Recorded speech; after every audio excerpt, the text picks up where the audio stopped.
बोले भगवान महावीर स्वामी की, आचार्य कुंद कुंद स्वामी की, आचार्य गुरुवर विद्यासागर मुनि महाराज की।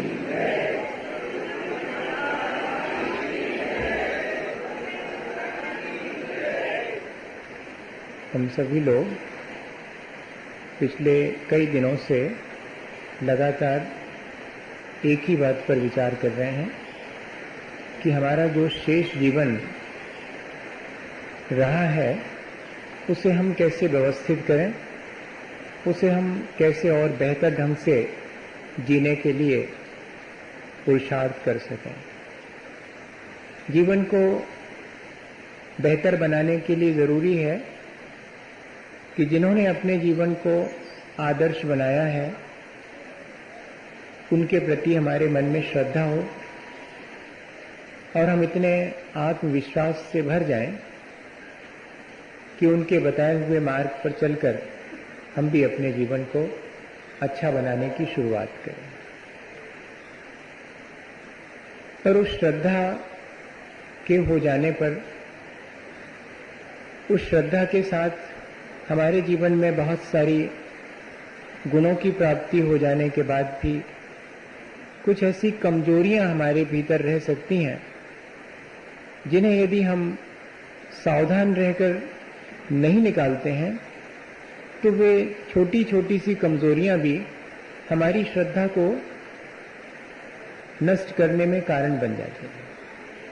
इसलिए हमने पिछले दिनों इस बात पे भी विचार किया था कि श्रद्धा को तोड़ने वाली, श्रद्धा को नष्ट करने वाली अपनी जो आदतें हैं उनमें भी हमें परिवर्तन लाना चाहिए।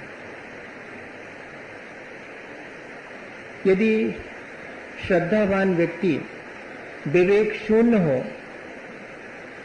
तो उसकी वो श्रद्धा ज्यादा समय तक स्थायी नहीं रहती। इसलिए श्रद्धावान व्यक्ति का विवेकवान भी होना बहुत जरूरी है।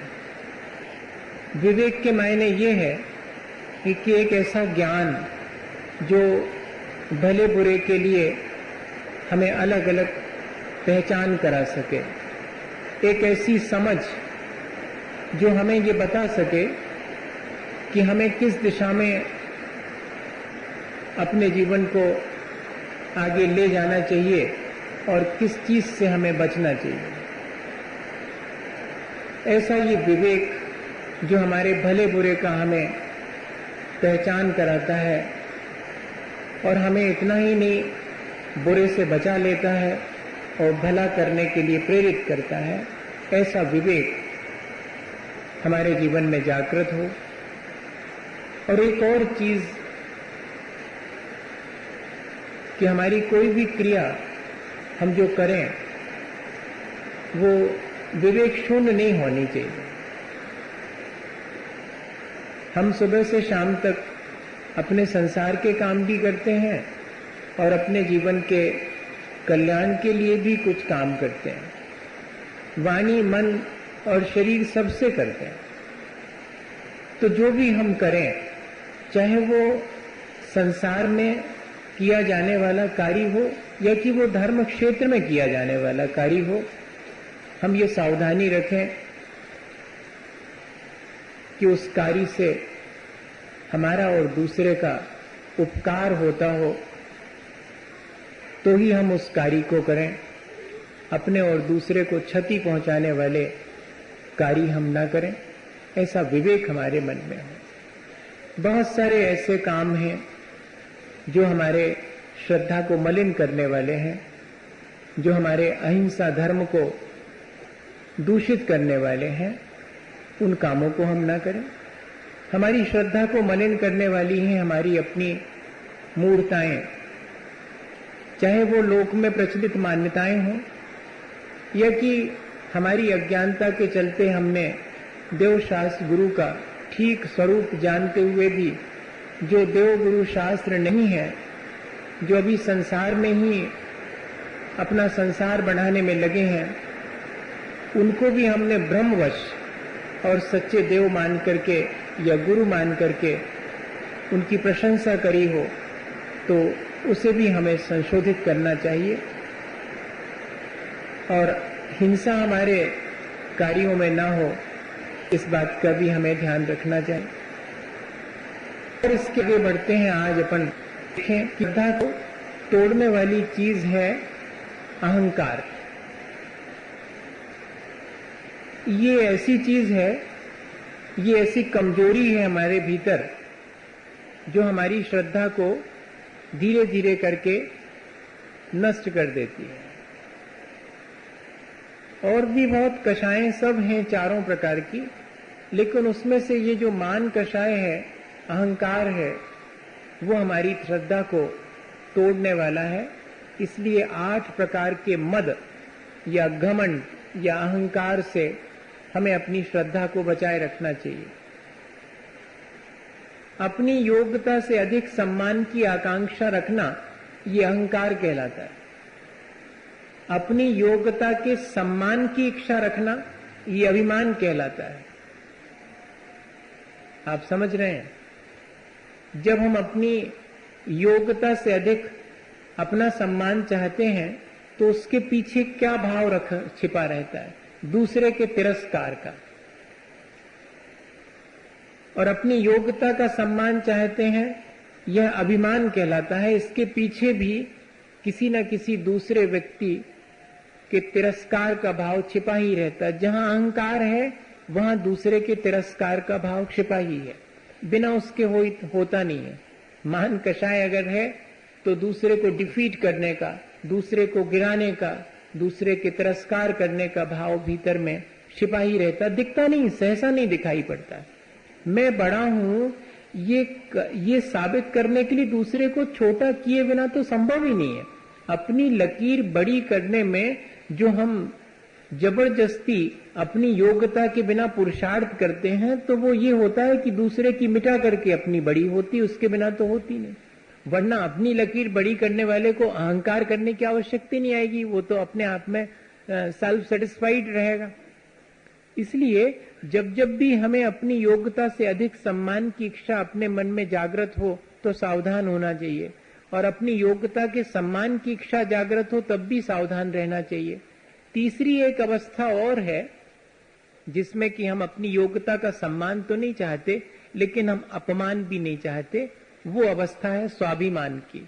वो एक बार फिर भी ठीक है, लेकिन वो स्वाभिमान भी कब अभिमान बन जाता है, इसकी सावधानी रखना।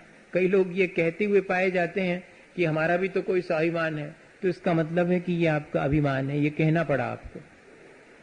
हाँ, ये बहुत सावधानी। अभिमान और स्वाभिमान के बीच बड़ी बारीक सी लाइन है, और उसमें हम अगर गड़बड़ा जाते हैं तो हम अभिमान और अहंकार में उतर जाते हैं, फिर हमारी श्रद्धा खत्म हो जाती है।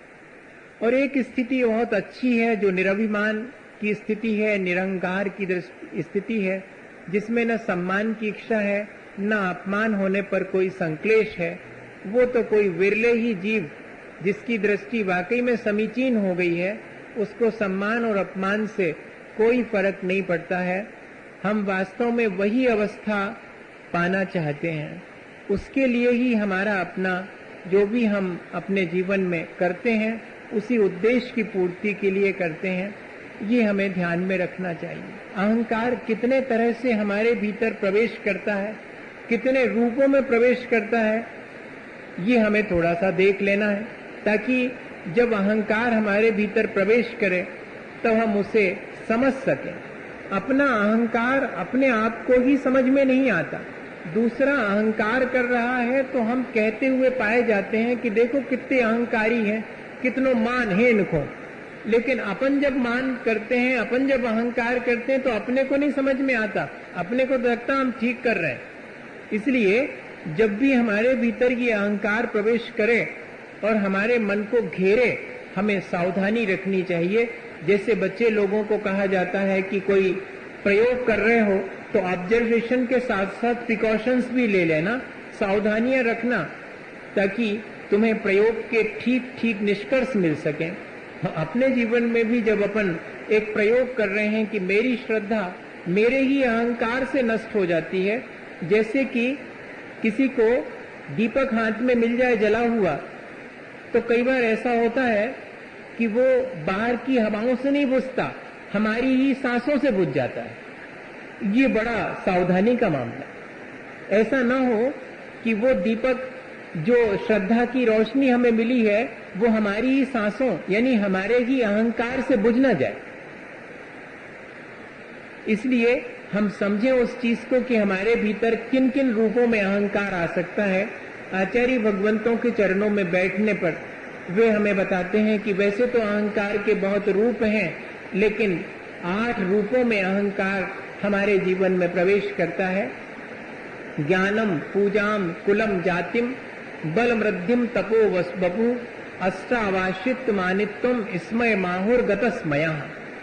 जो इसमय यानी अहंकार से जो पार हो गए हैं, उन्होंने ये 8 भेद बताए हैं हमारे भीतर अहंकार आने के। इनके माध्यम से हमारे मन में अहंकार आ सकता, हमारी विनय वो नष्ट हो सकती है, हमारी श्रद्धा उससे दूषित हो सकती है। इसलिए जिसकी दृष्टि निर्मल है, जो अपने जीवन को बहुत ऊंचा उठाना चाहता है, अच्छा बनाना चाहता है, वो इन माध्यमों से होने वाले अहंकार से बचे।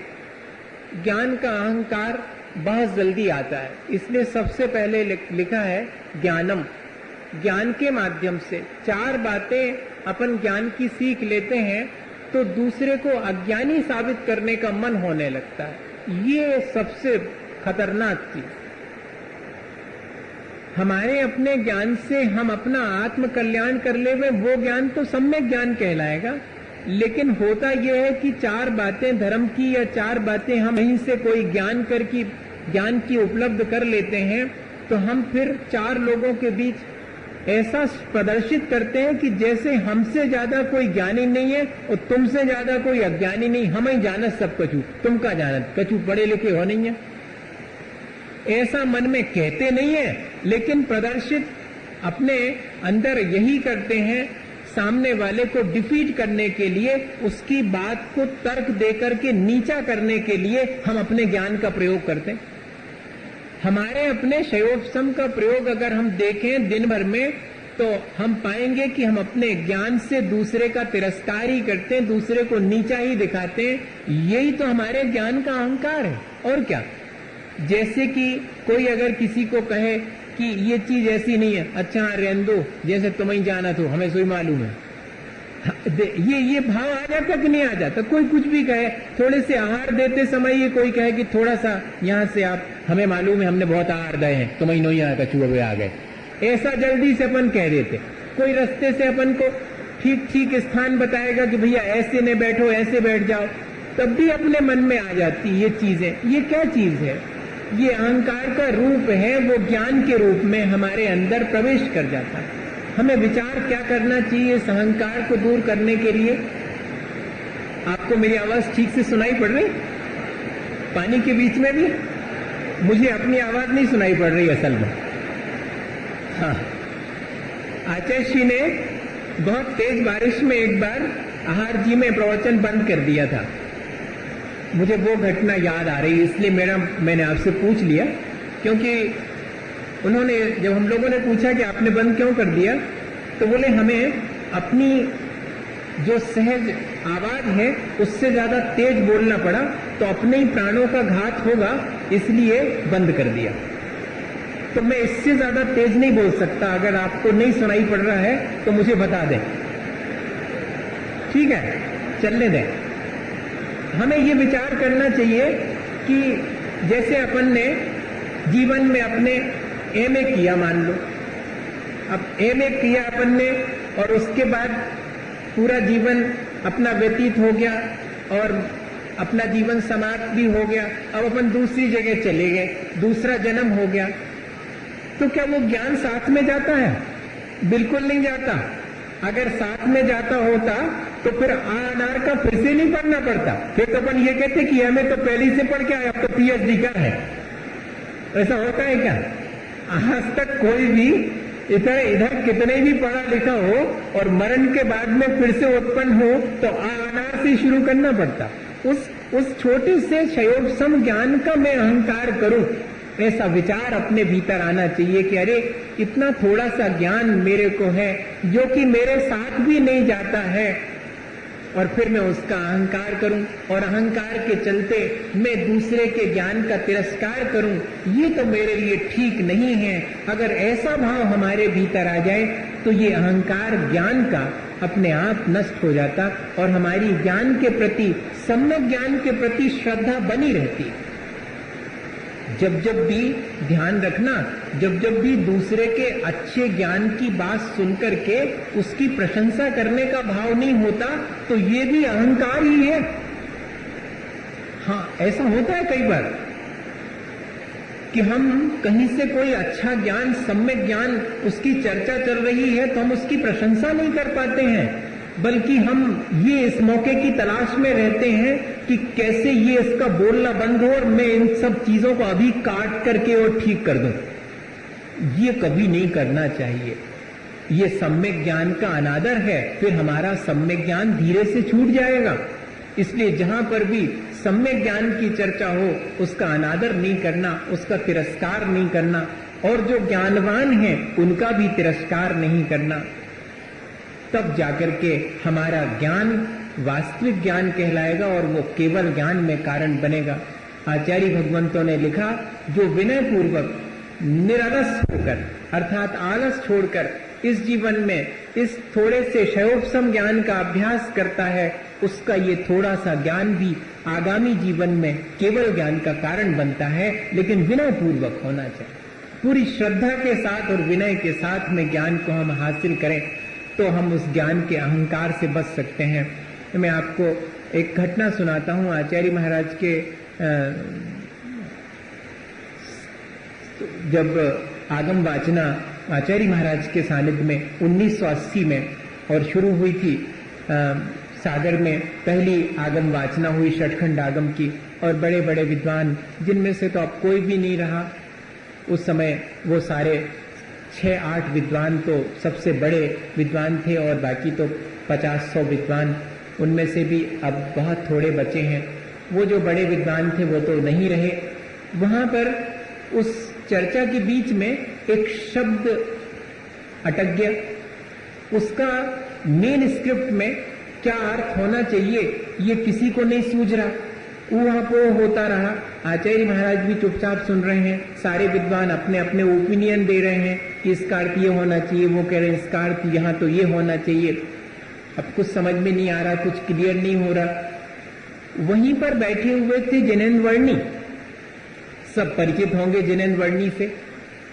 3 वर्णी प्रसिद्ध हुए अपने यहाँ पर, गणेश प्रसाद वर्णी, जिनके मैं उदाहरण आपको उनकी सरलता के सुनाया करता हूँ, बड़े वर्णी जी कहलाते थे। फिर मनोहर लाल वर्णी और फिर तीसरे नंबर पर ये जैनेन्द्र वर्णी।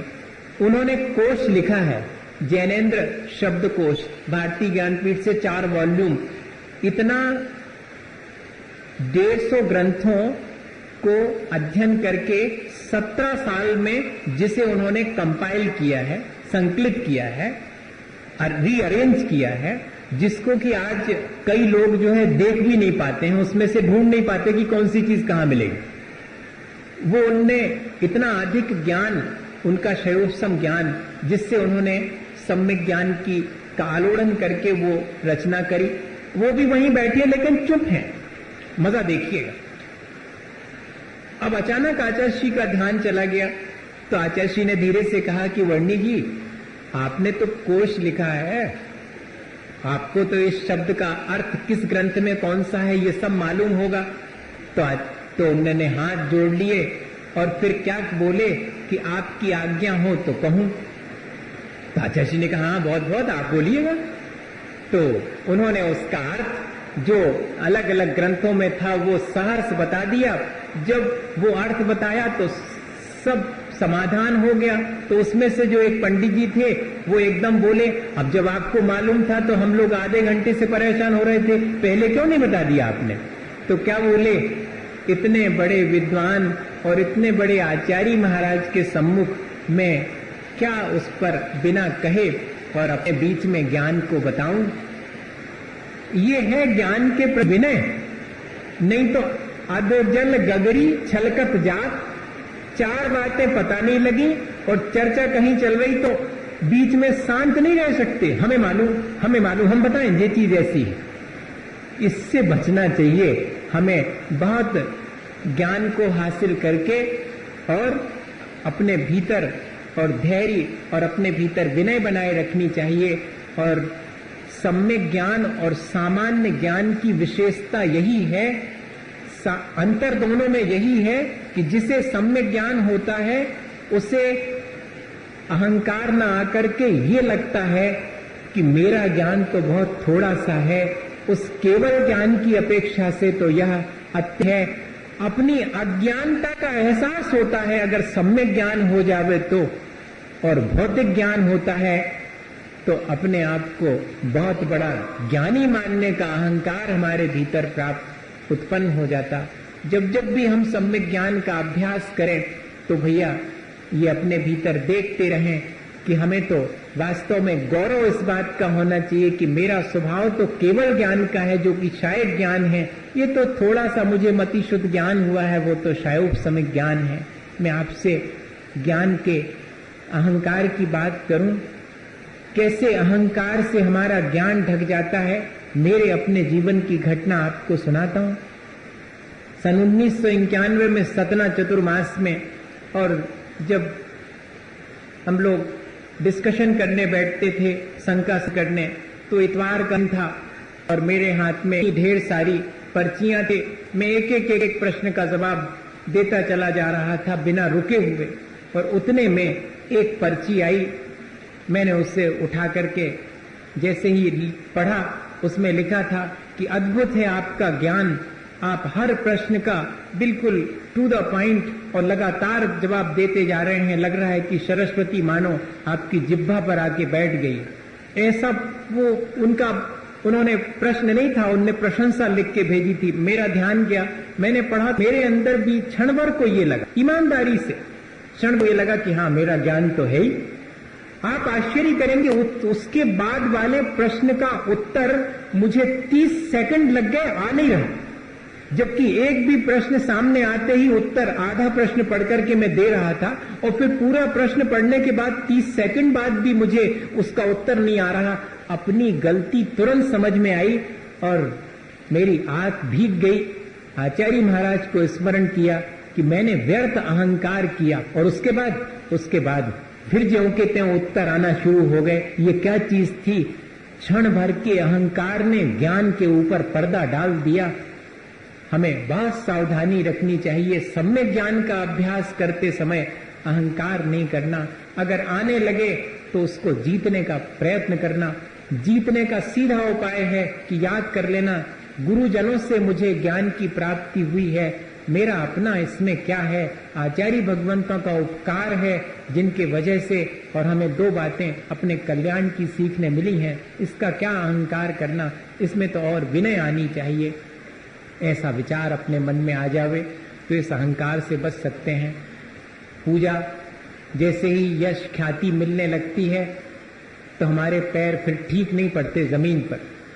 इसलिए आचार्य भगवंतों ने दूसरे नंबर पर लिखा कि जब श्रद्धा हमारे भीतर उत्पन्न हो जाए, हम अपने जीवन को अच्छा बनाने लगें, तब सावधानी रखें कि संसार में मिलने वाली थोड़ी थोड़ी सी पद प्रतिष्ठा और ख्याति, लाभ इत्यादि का अहंकार मत कर लेना, क्योंकि कंचन कामनी छोड़ना जितना आसान है, ख्याति और पूजा और लाभ की आकांक्षा छोड़ना उतना ही कठिन है। इस कठिनाई को हम आसानी से हासिल कर सकते हैं ख्याति, पूजा, लाभ में न पढ़ करके। आज वर्तमान में अपन देख रहे हैं कि क्या क्या चीजें उसी थोड़ी सी ख्याति के लिए, वो भी ज्यादा समय तक नहीं टिकती है, और उसके लिए क्या क्या चीजें, और नाम हम उनको देखते हैं प्रभावना का। प्रभावना नहीं, अपनी ख्याति का भाव कहीं ना कहीं पीछे छिपा रहता है। प्रभावना तो धर्म की होती है, लेकिन हम उस प्रभावना के बहाने अपने ही, कहना चाहिए प्रशंसा का, नेम एंड फेम, ज्यादा से ज्यादा लोग मुझे जाने और ज्यादा से ज्यादा लोग मुझे माने, ये जो हमारे भीतर का भाव है वो अहंकार। फिर इसके चलते क्या होता है, फिर कभी भी हम दूसरे की यश और ख्याति को बर्दाश्त नहीं कर सकते। फिर हम वैसा ही करने की कोशिश करेंगे जैसे कि कोई और किसी माध्यम से यश और ख्याति पाने की कोशिश कर रहा है तो हम भी वही उपाय करके और स्वयं ख्याति पाने की कोशिश करेंगे। ये चल रहा है, किसी से छुपा नहीं है, सबकी अपनी कोशिश है। इससे क्या मालूम पड़ता है? इससे मालूम पड़ता है कि कहीं ना कहीं अभी हमारे दृष्टि में उतनी निर्मलता नहीं है। बहुत सावधानी रखना। यश और ख्याति आचार्य श्री कहते कि खाई के समान है। ख्याति क्या है? वो तो खाई है, एक बार गिरे तो फिर ऊपर आना बहुत मुश्किल होता है, जैसे कोई खाई में गिर जाता है। ये सावधानी। अब यश और ख्याति किसी भी माध्यम से मिल सकती है। धन पैसा खूब हो जाए, अच्छा बढ़िया मकान बना ले गृहस्थ, तब उसके लिए भी अहंकार आ सकता है। वो उसके लिए अहंकार अपने उस धन पैसे का आ सकता है। मुनि महाराज के लिए अपनी जो प्रशंसा है वो सुनकर के अहंकार आ सकता है। सबसे ज्यादा खतरनाक चीज है, निंदा से भी ज्यादा खतरनाक है प्रशंसा। आप ऐसा नहीं समझना कि निंदा ही खतरनाक है। निंदा से संक्लेश होता है, लेकिन प्रशंसा से अहंकार आता है। और फिर अगर एक बार प्रशंसा हो जाए और फिर दूसरी जगह न हो गए तो बड़ा भीतर भीतर मन संक्लेशित होता, कहते तो कछु नहीं हो रही, होते तो इतनी भई थी। अरे बहुत बहुत झगड़ा है इसका। मैं तो बहुत समय से ये चीज अनुभव में देख करता हूं। अगर एक बार ये आदत बन गई कि मेरी सभा में तो कम से कम 10-25 हजार लोग हों तब मैं बोलूं, तब फिर उसके बाद अगर 10-25 हैं तो फिर भीतर भीतर बड़ा संक्लेश होगा, फिर डमरू बजाना पड़ेगी जोड़ने के लिए। हाँ, ये बहुत स्पष्ट बोल रहा हूं, तो थोड़ा आप गलत तो नहीं समझेंगे, मत समझिएगा। अब तो आपके साथ ही रहना है मुझे, तो आप ही गलत समझेंगे तो कैसे काम बनेगा बताइए। ये ऐसी चीजें हैं जो अपन अपने अंदर एनालाइज करें, किसी से कहने थोड़ी जा रहे हैं, अपन अपने भीतर देख रहे हैं कि हाँ सचमुच कैसे कैसे भाव आ जाते हैं। हमें इस ख्याति पूजा लाभ से बचने के लिए हमेशा उपाय करते रहना चाहिए। वास्तव में तो देखा जाए तो पूजा किसकी होती है? पूजा तो होती है अनंत और सिद्ध पद की। मैं वो पद प्राप्त करूं, मैं वो प्रतिष्ठा प्राप्त करूं, आत्मस्थ हो जाना, अपने आप में प्रतिष्ठित हो जाना, वो तो अनंत और सिद्ध अवस्था में ही होगा। मुझे उसका गौरव होना चाहिए, क्योंकि मैं उससे प्राप्त कर सकता हूं, उस प्रतिष्ठा को, उस पद को प्राप्त कर सकता हूं। ये छोटे मोटे से प्रशंसा और पद मिलने पर मैं क्यों व्यर्थ में अहंकार करूं और उस अहंकार के चलते दूसरे का तिरस्कार करने का भाव आ जाए। ये तो मेरी श्रद्धा को मलिन बनाने वाली चीजें हैं। पूजाम ज्ञानम पूजाम कुलम जातिम, कुल कहलाता है वो अपने, मैं भूल जाता हूं इसमें, पिता के वंश को कुल कहते हैं और माता के वंश को जाति कहते हैं। ऐसा कई बार होता है कि अपने पिता के कुल में या कि पिता के वंश में या माता के वंश में कोई बहुत बड़ा व्यक्ति हो तो हम उसे लेकर के भी अहंकार कर लेते। इससे ही बचना चाहिए। हम तो ऊंचे कुल के हैं। ऊंचा कुल कौन सा है? जहां रत्नत्रय की परंपरा है। तब फिर अहंकार करने की आवश्यकता क्या है? अपने सौभाग्य से तो अपने आप को और अधिक गौरवान्वित करना चाहिए, अहंकार थोड़ी करना चाहिए। हम उस परंपरा के हैं जो तीर्थंकर आदिनाथ भगवान की है। हम तो उस कुल और उस जाति के हैं। ये छोटी छोटी सी जो जातियां हमने बना ली हैं, जो कुल बनाए हैं हमारे अपने संसार में, उनका क्या अहंकार करना, क्या ऊंचा कुल और क्या नीचा कुल। जिसका आचरण खोटा है उसका कुल और जाति सब नीचा है, और जिसका आचरण ऊंचा है उसका कुल और जाति, और जिसका आचरण ऊंचा है वो अहंकार काहे को करेगा? अहंकार करना तो अपने आप को नीच कुल की तरफ ले जाना है। परात्म निंदा प्रशंसे सत्सद्गुणोच्छादनोद भावने च नीचैर गोत्रस। जब जब मैं अहंकार करूंगा तो मैं नीच गोत्र का बंद करूंगा, मैं स्वयं ही नीचा हो जाऊंगा। ये सावधानी अपन कुल और जाति को लेकर के जो अपने अंदर अहंकार हो जाता, और दोनों चीज साथ में लगाते चलना। मजा यह है कि जैसे ही हमें अपने कुल जाति का अहंकार होता तो हम दूसरे का तिरस्कार करते हैं, उसको नीचा मानते हैं। अरे तुम्हारा कुल तो बहुत नीचा है। आज ये वर्तमान में बहुत तेजी से देखने में आता है। हम ये ध्यान रखें हमेशा कि कुल और जाति तो रत्नत्रय की परंपरा से और आचरण की उत्कृष्टता से निर्धारित होती है, इससे निर्धारित नहीं होती कि कौन कहां पर उत्पन्न हुआ है। अगर वहां रत्नत्रय की परंपरा है आज वर्तमान में, अब यहां तो नहीं है वैसा, यहां दूसरे ढंग का। तो आचार्य हमेशा सुनाते हैं कि वहां पर अब कोई कह रहा है खंडेलवाल, कोई पोरवाल, पल्लीवाल, बाकलीवाल, कासलीवाल, अरे बहुत सारे बाल। आचार्य कहते कि सब बाल हटा दो ताकि बन जाए एक हॉल, तब एक साथ सब बैठ सकें। बॉल मतलब दीवाल भी होता है। ये जाति और कुल की ये जो भेद रेखा हमने बना के रखी, जबकि सब रत्नत्रय की आराधना करने वाले लोग हैं और ऊंचे कुल के हैं, क्योंकि हमने अपने आचरण को ऊंचा उठा रखा है, इसलिए हम ऊंचे कुल के हैं। और ऊंचे कुल में पैदा भी हुए हो और आचरण खोटा हो गए तो वो कोई काम का नहीं है। इसलिए ऐसा विचार करके और हमें इस कुल और जाति के अहंकार से बचना चाहिए। ज्ञानम पूजाम कुलम जातिम बलम, कौन सा बल होना तो चाहिए? आत्मबल। लेकिन आत्मबल की जगह हम शरीर के बल का अहंकार कर लेते हैं। थोड़ा ही हमारे भीतर शरीर की सामर्थ्य होती है तो हम अपने आप को बहुत बलशाली समझ करके और दूसरे निर्बल व्यक्ति को दबाने की कोशिश करते हैं। बल धन और संपत्ति का भी होता है, पद और प्रतिष्ठा का भी बल होता है, जिसके कारण हम दूसरे को और प्रेशराइज करते हैं। वो सब भी हमारा अहंकार की है। हमें अपने आत्मबल को पहचानना चाहिए, जिसके माध्यम से कि हम अपने जीवन को ऊंचा उठा सकें। तपो वपु, थोड़ी सी तपस्या कर ली। अभी आने वाले 10 लक्षण पर्व, हाँ, आपको पहले से ही बता दे रहा हूं कि क्या क्या संभव है होना। आप सावधानी रखना उससे बचने की, नहीं तो चल रहा है तो वो तो चलेगा ही जो चल रहा है। क्या करेंगे? हो सकता है 10 दिन का उपवास करें। क्या पता करते कि नहीं करते होंगे लोग यहाँ पर। 10 दिन का उपवास करने के बाद अब ले साहब, हमारे 10 दिन के उपवास, भारी तपस्या हो गई, अब निकल रहा है जलूस। अब 10 दिन के उपवास के बाद में जलूस, और फिर बाद में ये देखा जाएगा कि उनके जलूस में कितने बाजे थे और उनने कितने की प्रभावना बांटी थी। जब उनके थे बुलगुआ भाव तो उनने कितनी कितनी चीजें अपने 10 दिन के उपवास के फलस्वरूप बांटी थी। इसी में लग जाते वो 10 दिन जो कर्मों की निर्जरा के थे, वो 11वें दिन कर्म के बंध के कारण बन जाते हैं। वो तपस्या अहंकार से युक्त हो जाती है, तो उस तपस्या का जो फल मिलना चाहिए था वो न्यूट्रल हो जाता है, जीरो हो जाता है। ये खूब तेजी से प्रचलन चल रहा है।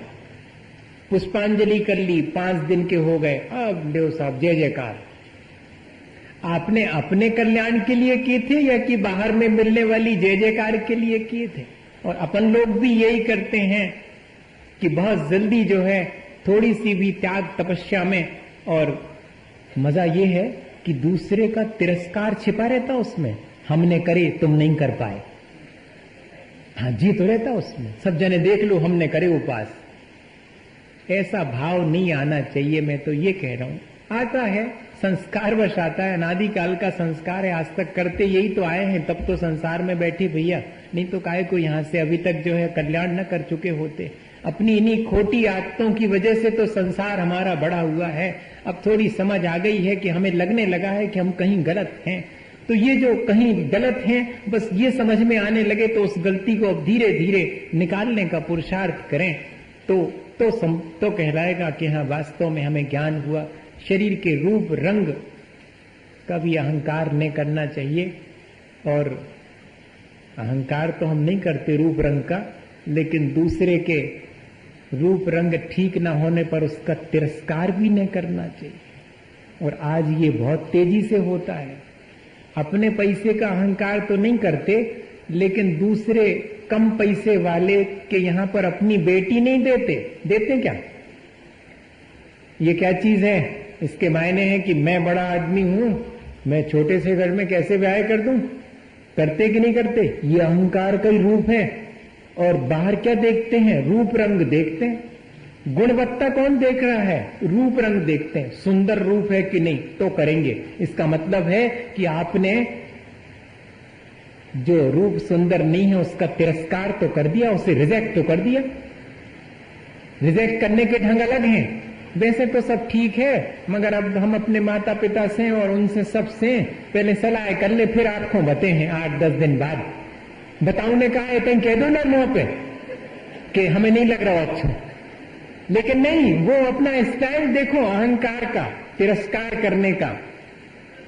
गुणवत्ता में अगर कहीं कोई कमी हो तो बात अलग है कि भाई आपके अंदर ये गुण नहीं है, हमें तो ये चाहिए कि हमारे माता पिता हैं और हम वैसी वाली बेटी चाहते जो हमारे माता पिता की सेवा करे, और हम तो बहुत अकेले हैं इसलिए हमें तो वैसी वाली बेटी चाहिए जो कि घर में 4 लोगों को भोजन बना करके खिला सके, इसलिए हम ऐसा ढूंढ रहे हैं। ये अलग बात है, लेकिन नहीं, हम चूंकि हमारा स्टेटस ऐसा है, हम तो बहुत बड़े आदमी इसलिए भैया ऐसी करेंगे जिसमें कि जरा हमारे जो बाराती आए उनके लिए अच्छे से स्वागत हो सके। ये सब कह रहा हूं, ये जितना भी अपन चर्चा करते ना ये धर्म की, उसके साथ में ये वाली चर्चा करना पसंद नहीं करते। ये तो लगती सांसारिक चर्चा, लेकिन कर तो संसार में वो ही सब रहे हैं। अकेली धर्म की चर्चा करे अकेले से क्या हुई है, इसलिए बीच में आपको ये कह रहा हूं, नहीं तो आप बाहर जाकर के चौराहे पे खड़े होकर कहें कि हाँ ठीक है मगर महाराज जी और संसार अंसार की सुई करन लगत बीच बीच में। वैसे तो आत्मा की करत थोड़ी,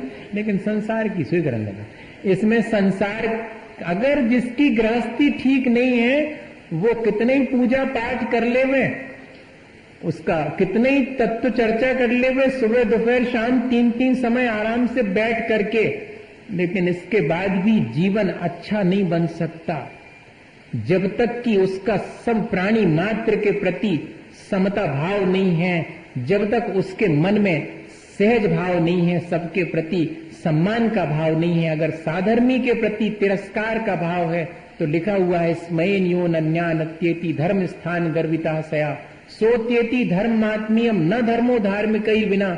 जो अपने इन सब ज्ञान इत्यादि के वशीभूत होकर के अहंकार करके अपने साधर्मी का तिरस्कार करता है, मानिए वो अपने धर्म का ही तिरस्कार करता है, क्योंकि धर्म बिना धर्मात्मा के रह नहीं सकता। पोथी में नहीं रहता, वो धर्मात्मा के जीवन में रहता है धर्म। इसलिए कभी भी अपने इन चीजों के अहंकार के चलते किसी धर्मात्मा का, अपने साधर्मी का तिरस्कार नहीं करना। हम उसका सम्मान नहीं कर पाए तो कोई बात नहीं, लेकिन तिरस्कार ना करें। मैं आपको आचार्य महाराज के जीवन का एक और संस्मरण सुनाता हूं। दोपहर में नहीं सुनाऊंगा, अब 2 हो गए आज के। एक व्यक्ति ने कहा था रोज एक तो सुनाया करें आप, तो मैंने आज 2 सुना दिए। कैसी विनय होती है बड़े लोगों की, कैसी विनय होती है, कितना ज्ञान है आचार्य महाराज के पास, कितनी तपस्या है उनकी, क्या चीज नहीं है उनके पास जो कि सर्वश्रेष्ठ हो सकती है आज के इस युग में। इसके बाद भी देखिएगा, वही सतना से हम लौट कर चतुर्मास करके हम महाराज लोग सब आ रहे थे। उस समय हमारे साथ समता सागर जी, प्रमाण सागर जी और 6 महाराज हम लोग थे। और जब मैंने शायद सुना दिया था, नहीं सुनाया, तो जब हम वहां से लौट करके, अगर आप कह देते कि सुनाया तब भी हम सुनाते। अब क्या करें, वो फिर दूसरा कहां सुनाएंगे नहीं पर ऐसे कर देता हूं, मुद्दू बना देता हूं आपको। अब क्या हुआ कि वो लौट करके आए, वहां से तो मालूम पड़ा जबलपुर तक आ गए, आधार ताल में रुके हुए थे, और वहां पर मालूम पड़ा कि आचार्य श्री वर्गी होकर के जबलपुर ही आ रहे हैं। हम लोग बहुत खुश हुए। पहले तो ये सोचा था कि आचार्य श्री से मिलने के लिए अभी और आगे जाना पड़ेगा, पर आचार्य श्री जो है और यहीं पर आ रहे हैं, जबलपुर आ रहे हैं, और हम लोग तो आधार ताल यानी जबलपुर से 15 किलोमीटर वहां पर थे। तो समाचार भेजा ब्रह्मचारी जी को कि हम लोग यहाँ पर रुके हुए, आपकी क्या आज्ञा हमारे लिए। फौरन वहां से आ गया आदेश कि आगे बढ़ो जी की तरफ। बस इस मतलब है कि आचार्य श्री आ रहे हैं बरिया जी की तरफ, और हम आचार्य श्री वहां से बरी से चले और हम लोग मरिया तो आ गए।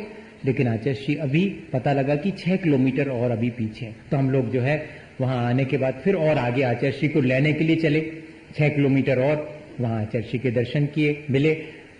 फिर आचार्य श्री के साथ फिर वापस मड़िया जी आ रहे थे उस रास्ते में जो है, और हम लोगों ने चलते चलते कहा कि आपकी कृपा से और चतुर्मास में बहुत अच्छे से धर्म ध्यान हुआ, सबने भी बहुत बढ़िया से धर्म ध्यान किया, सब आपकी कृपा से हुआ, बहुत अच्छे से प्रभावना हुई।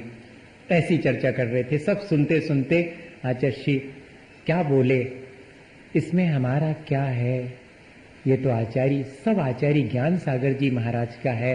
ये तो सब हमारे भगवान महावीर स्वामी की परंपरा से जो धर्म चला रहा है उसका सौभाग्य है, इसमें मेरा कुछ भी नहीं।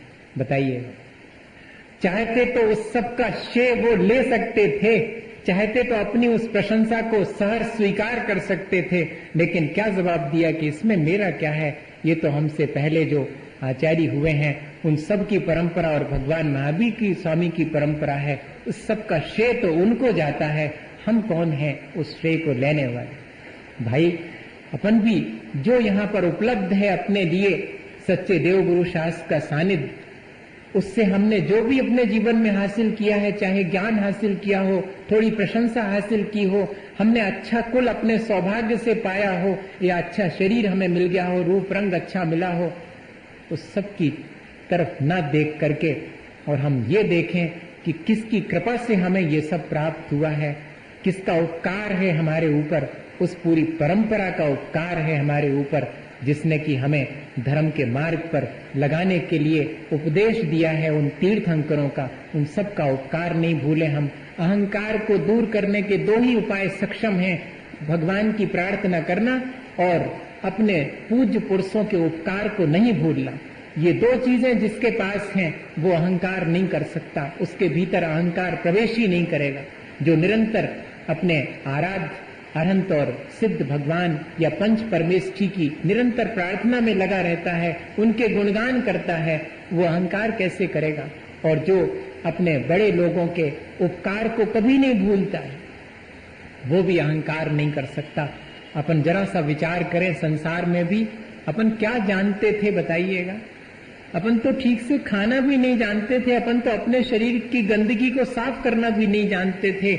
माँ हमें ये सब सिखाती है, कितना उपकार है वहां से हमारे माता पिता का, लेकिन हम भूल जाते हैं। कितने लोग हमारे यहाँ तक पहुंचने में सहयोगी हैं, हमारे इस तरह के जीवन जो हमने आज बहुत सक्षम हो गए हैं, उस जीवन में कितने लोगों का हाथ है। अगर ये जरा सा विचार आ जाए तो सारा अहंकार नष्ट हो जाता है। मुझे याद आता है कभी कभी कि जब मैं पतंग उड़ाने के लिए, बहुत कम कभी कभार उड़ाई हो, उड़ाने के लिए छत की मुड़ेर पर चढ़ जाता था, तो मुझे उतनी घबराहट नहीं होती थी जितनी नीचे बैठी हुई माँ घबराती थी। ए भैया नीचे उतर आओ, तुम्हें सोने का उतर आओ नीचे। हम ऊपर खतरे में हैं तो हमारी छाती नहीं धड़क रही है, नीचे शांत बैठी हुई माँ को देख करके उसकी छाती धड़कती है। ये क्या चीज है? ये उपकार है उनका हमारे ऊपर, और हम भूल जाते हैं। सच्चे देवगुरु शास्त्र का उपकार तो ना भूलें भैया। उस उपकार के कारण ही जो है आज हम अपने जीवन को जो जितना अच्छा बना पाए हैं, वो सब उनके ही द्वारा हमें मिले हुए मार्गदर्शन से बना है। ऐसा अगर भाव हमारे जीवन में आ जाए तो अपनी इन छोटी छोटी सी उपलब्धियों के बीच और हम शांत रह सकते हैं। हम दूसरे साधर्मी का कभी तिरस्कार नहीं करेंगे अगर ऐसा उपकार का भाव आ जाए। देखिएगा कभी आता है उपकार का भाव, मुझे तो आ जाता है। जिन्होंने हमें धर्म ध्यान करने के लिए ये तैयारी करी, उनका उपकार नहीं है, लेकिन हम तो सोचते हमने तो पैसा देंगे, करवाओ है, उसका उपकार है, हमें पैसा दे नहीं। लेकिन ये भी उपकार है। फर्श बिछाने वाले का हमारे ऊपर उपकार है कि उसने फर्श बिछाया, तब हम यहाँ बैठ के धर्म ध्यान कर रहे हैं।